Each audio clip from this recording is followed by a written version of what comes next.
Orang tua almarhum Brigadir Yosua mendatangi Polres untuk membuat laporan polisi atas dugaan tindak pidana pencucian uang yang dilakukan oleh terdakwa Ricky Rizal, dan memang telah terbukti dalam fakta persidangan. Ricky Rizal telah mengakui pemindahan dana sebesar 200 juta rupiah dari rekening atas nama Nobriansah Yosua Huta Barat. Saudara ini kan polisi kan? Siap. Simple kan? Siap. Rekening atas nama Joshua, rekening atas nama saudara. Siap. Kalau sekarang gantian, pertanyaannya, bahwa itu duit siapa kan nggak penting. Siapa yang punya rekening itulah merasa duitnya, kan begitu? Benar nggak? Siap yang mulia. Tapi kami, Kalau saudara dibalik, saudara yang dibunuh, terus uang saudara diambil, coba bayangkan. Saudara disuruh ngambil duit seperti itu 200 juta, saudara pindahkan. Alasannya, oh itu kan uang operasional. Tahu pemiliknya udah mati. Benar nggak? siap yang mulia. Saudara lakukan juga kan? Siap, karena ya itu tadi yang mulia. Mohon izin saya jelaskan bahwa saya tahu kalau itu uang milik bapak dan ibu untuk operasional. Saudara memindahkan itu apa bukan berarti mencuri? Kan rekening atas nama siapa? Rekeningnya atas nama Yosua. Ya sudah. Saudara nggak tahu undang pasal pencucian uang? Tidak begitu paham yang mulia. Sudah. Sore malam hari ini kami membuat laporan polisi terkait dengan dugaan tindak pidana pencurian atau pencurian dengan kekerasan dan atau tindak pidana pencucian uang sebagaimana dimaksud oleh pasal 362 KUH pidana junto 365 KUH pidana junto tindak pidana pencucian uang pasal 3, 4, dan 5.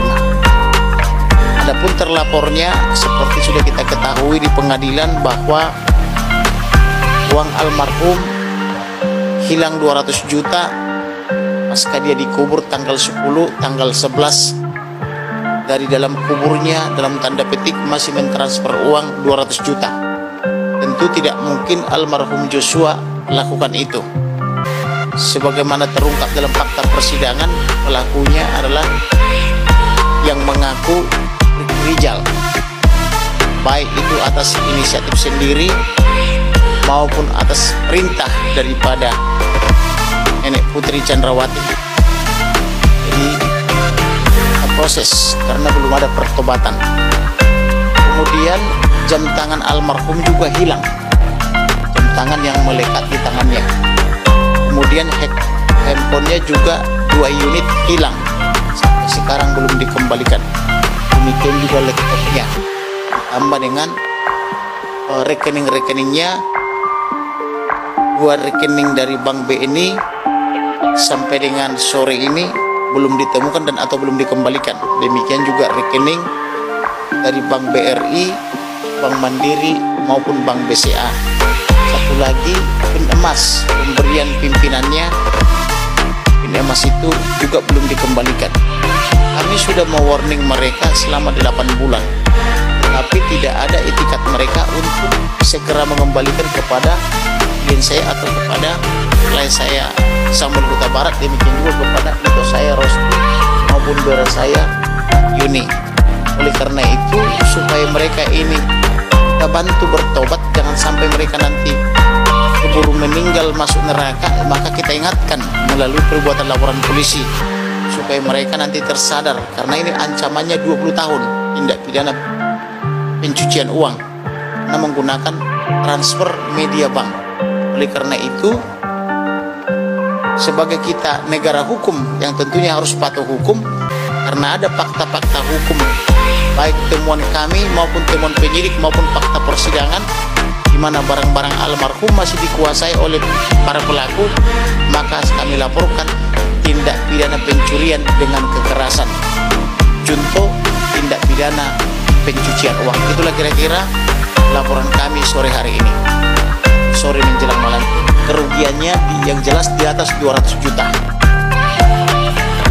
termasuk handphone dan laptop di atas 200 juta, karena yang sudah nyata ada perpindahan uang tanggal 11 Juli yang harusnya itu jadi milik ahli waris, sampai sekarang tidak kembali. Jadi itu sudah 200 juta ditambah nilai laptop, handphone, ditambah dengan apa itu pin emas, jam tangan dan sebagainya, tentu di atas 200 juta.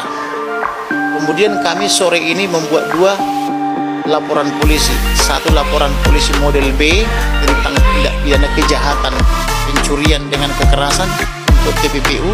Satu lagi laporan polisi model C. Model C ini untuk mengganti atau untuk pengurusan segala barang-barang milik almarhum, untuk mengurus hak-haknya, apakah itu hak taspen, asabri, dan hak-hak lainnya. Karena almarhum dengan dia meninggal tentu ada pewarisan. Akibat kematian itu adalah pewarisan.